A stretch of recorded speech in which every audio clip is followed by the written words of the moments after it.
பல நாள் திருடன் ஒரு நாள் அகப்பட்டு தானங்க ஆகணும். அது மாதிரி தான் இந்த ரஞ்சித்தும் பல தப்பு பல பாவங்களை பண்ணி எஸ்கேப் ஆகிட்டே இருந்த ரஞ்சித் இப்போ போலீஸோட புடியில வசமா சிக்கிட்டான். வீட்டுக்கே போலீஸ் அவனை அடின்னு அடிச்சு ரத்த காயத்தோட இழுத்துட்டு போறாங்க ரஞ்சித்தை.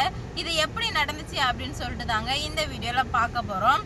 நாளுக்கு நாள் இந்த ரஞ்சித்தோட அட்டூழியம் ரொம்பவே அதிகமாயிட்டே இருக்கு. ஏன்னா ஒரு நாளும் ஒன்று பண்ணிட்டு இருந்தான். இப்போ கடைசியில் வீட்டில் உள்ளவங்கள கொலை பண்ணுறதுக்கே இவன் முடிவு பண்ணிட்டான் அப்படின்னு சொல்லிட்டு நந்தினியால் தாங்கவே முடியல. ஏன்னா அந்த பாம்பு நந்தினியை கொத்த வந்திருந்தா கூட நந்தினி கொஞ்சம் யோசிச்சிருப்பாங்க போல. ஆனால் சூர்யா பெட்டில் தானே இருந்தது. சூர்யா சரமிட்டு கடிச்சிருந்தா என்னத்துக்கு ஆயிருக்கிறது நிலமா அப்படின்ற மாதிரி யோசிக்கும் போது அப்போதாங்க சூர்யாவுக்கு எல்லாருக்குமே வீட்டில் எல்லாருமே ரொம்பவே பதட்டமாக இருக்கும்போது நந்தினி கருப்பசாமி கிட்ட, இங்கே பார் சாமி, நீ என்ன பண்ணுவே ஏது பண்ணுவே எனக்கு தெரியாது, அவனுக்கு ஏதாவது நீ ஒன்று பண்ணி தான் ஆகணும் அப்படின்ற மாதிரி சொல்கிறாங்க. அப்படி இருக்கும்போது நந்தினி அந்த கடவுள்கிட்ட சொன்னது கேட்டுருச்சோ என்னவோ தெரிலங்க. உடனடியாக போலீஸ் இப்போ வீட்டுக்கு வர்றாங்க.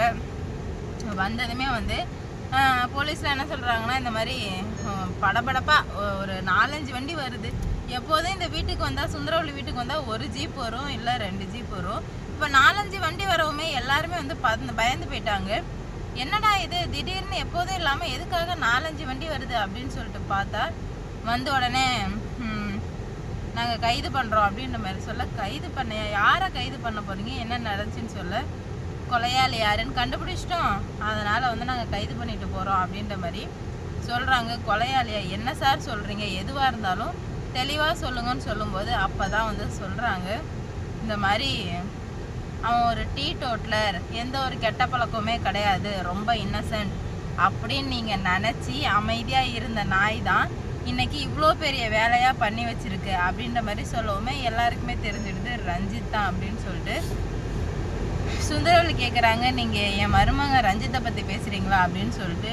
ஐயோ, அந்த மகாபிரபுவை பற்றி தாங்க நாங்கள் பேசுகிறோம், அவர் எங்கே உடனடியாக கூப்பிடுங்கன்னு சொல்லவுமே அதுக்கு வாய்ப்பே இல்லை சார், என் மருமக அப்படி பண்ணியிருக்கிறதுக்கு வாய்ப்பே கிடையாது அப்படின்ற மாதிரி சொல்லவுமே, என்னங்க நீங்கள் உங்கள் பிள்ளைய சந்தேகப்படும் போது கூட நீங்கள் இவ்வளோ சப்போர்ட் பண்ணலை, போயும் அண்ணன் பையனுக்கு இவ்வளோ சப்போர்ட் பண்ணுறீங்களே அப்படின்ற மாதிரி கேட்க, ஆமாம் என் அண்ணன் பையனை பற்றி எங்கள் எல்லாருக்குமே நல்லாவே தெரியும், அவன் இதை பண்ணிக்கிறதுக்கு வாய்ப்பே கிடையாது அப்படின்ற மாதிரி சுந்தரவள்ளி சொல்கிறாங்க. இதில் தான் நீங்கள் எல்லாருமே ரொம்ப பெரிய தப்பு பண்ணிட்டீங்க. நல்லவன் நீங்கள் யாரை நினைக்கிறீங்களோ அவன் தான் கண்டிப்பாக நல்லவனாக இருக்கவே மாட்டான். அதுபடியே இந்த ரஞ்சித்தும் இன்னசென்ட்னு சொல்லி இன்னைக்கு ஒரு கொலை பண்ணி வச்சுருக்கான். ஒரு கொலை தானா இல்லை எத்தனை கொலை பண்ணான் அப்படின்னு தெரில. ஆனால் அவனை நான் சும்மா விட போகிறதா இல்லை அப்படின்ற மாதிரி பயங்கரமாக கத்துறாங்க. உடனே ரஞ்சித் ரூம் விட்டு வரமாட்டான்.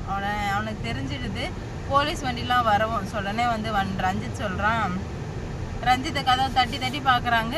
ரஞ்சித் கதவை திறக்கவே மாட்டேன்றான். அப்போ தான் கதவை திறக்கிறியா இல்லையாடா அப்படின்ற மாதிரி கேட்க நந்தினி சொல்கிறாங்க, நான் அப்போவே சொன்னேன் நீங்கள் கேட்கலல்ல, இப்போ பாருங்க அவனே வசமாக சிக்கிக்கிட்டான் அப்படின்ற மாதிரி சொல்கிறாங்க. ஆமாம், ரொம்ப பெரிய தப்பு பண்ணிட்டோம் அப்படின்ற மாதிரி சுந்தரவள்ளி ரொம்ப வருத்தப்படுறாங்க. அப்புறம் கதவெல்லாம் உடைக்கிறாங்க. கதவெல்லாம் உடச்சி அவனை மூஞ்சில் குத்தி அவனை வெளியே இழுத்துட்டு வராங்க. வெளியே இழுத்துட்டு வந்தால்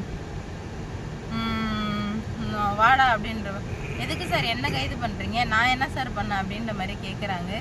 நீ என்ன பண்ணியா, நீ என்ன பண்ணலைன்னு கேளு அப்படின்ற மாதிரி சொல்கிறாங்க. சார் நீங்கள் ஏதோ தப்பாக அண்டர்ஸ்டாண்ட் பண்ணியிருக்கீங்க சார்னு சொல்லும்போது, தப்பாவா, நீ எல்லா தடயங்களையும் அழிச்சிட்டா எங்ககிட்ட மாட்ட தப்பிச்சிடும் அப்படின்ற மாதிரி நினச்சியா, எல்லா கேவலமான நாய் பண்ணுற ஒரே ஒரு மிஸ்டேக்கில் தான் நீங்கள் வசமாக சிக்கிக்கிறீங்கடா அப்படின்னு சொல்லும்போது அந்த போலீஸ்கார் வர்றாரு. ஏண்டா நான் குடிச்சிருக்கேன், பிளட் டெஸ்ட் என்னோடது பண்ண வேணாம் அப்படின்னு சொல்லிட்டு என்கிட்டயே நீ ட்ராமா ஆன வந்தானே, கடைசியில் அந்த பிளட் டெஸ்ட்டில் தாண்டா நீ மாட்டுன அப்படின்ற மாதிரி சொல்கிறாங்க. எந்த பிளட் டெஸ்ட் அப்படின்ற மாதிரி கேட்கும்போது அப்போ தான் அந்த போலீஸ்காரர் சொன்னாங்க, இந்த மாதிரி நாங்கள் எல்லாரோட டிஎன்ஏவும் எடுத்தோம். அப்போ டாக்டர் எதிர்பாராத விதமாக அசோகனையும் ரஞ்சித் பேர் போட்டிருந்த ரிப்போர்ட்டையும் பார்த்தா ரெண்டுமே ஒரே டிஎன்ஏ. அப்படி இருக்க வாய்ப்பே இல்லை. ஏன்னா ஒருத்தருக்கு ஒரு டிஎன்ஏ தான் இருக்கும்.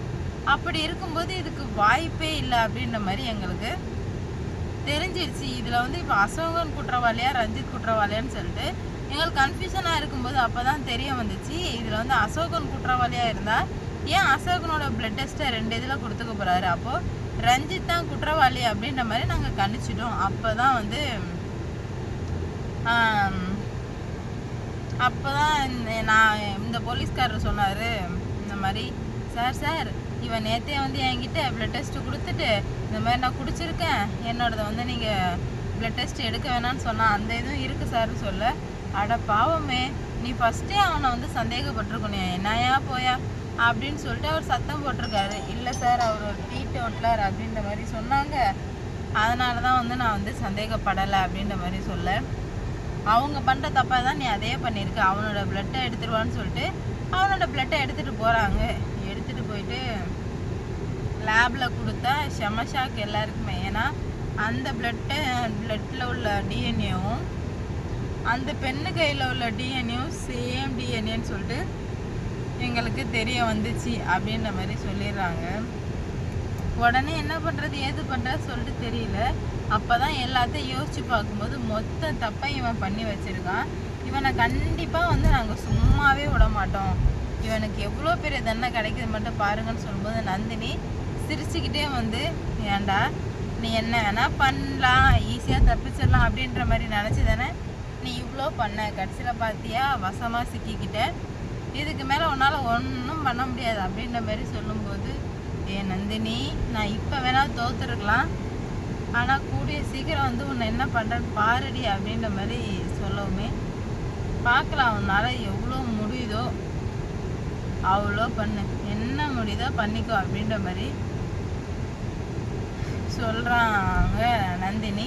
சுந்தரவல்லிக்கு ஒன்றுமே புரியல, இவ்வளோ பெரிய தப்பு பண்ணிட்டோமே, முட்டாள்தனமாக இவனை போய் நம்பி நம்ம பிள்ளைய சந்தேகப்பட்டுட்டோமே அப்படின்னு சொல்லிட்டு ரொம்ப ரொம்ப வந்து வருத்தப்பட்டு இருக்காங்க. என்ன பண்ணுறது ஏது பண்ணுறது தெரியாமல், இதனால் என்ன நடக்க போகுது, எந்த மாதிரியான பிரச்சனை, என்னது என்ன இருக்குதுல்ல, என்ன பண்ணுறது ஏது பண்ணுறதுன்னு தெரியாமல் சுரேகா வந்து அழுவவுமே, அம்மா ரொம்ப பெரிய தப்பு பண்ணிட்டேனாடா அப்படின்ற மாதிரி கேட்குறாங்க. இல்லைம்மா நான் தான் வந்து தப்பு பண்ணிட்டேன், நானாச்சும் கண்டுபிடிச்சிருக்கணும், நந்தினி அவ்வளோ டைம் சொன்னான், நான் தான் கேட்காம விட்டுட்டேன் அப்படின்னு சொல்லிட்டு ஒருத்தருக்கு ஒரு தாங்களே ரொம்பவே வந்து வருத்திட்டு இருக்காங்க. என்ன நடக்க போகுது, ஏது நடக்க போகுது அப்படின்னு பார்ப்போம். கண்டிப்பாக கூடிய சீக்கிரம் இந்த ரஞ்சித்துக்கான தண்டனை என்ன அப்படின்னு சொல்லிட்டு தெரிய வரும். ரஞ்சித்துக்கு என்ன தண்டனை கொடுத்தா கரெக்டாக இருக்கும் அப்படின்னு சொல்லிட்டு நீங்கள் மறக்காமல் கமெண்டில் சொல்லிட்டு போங்கள்.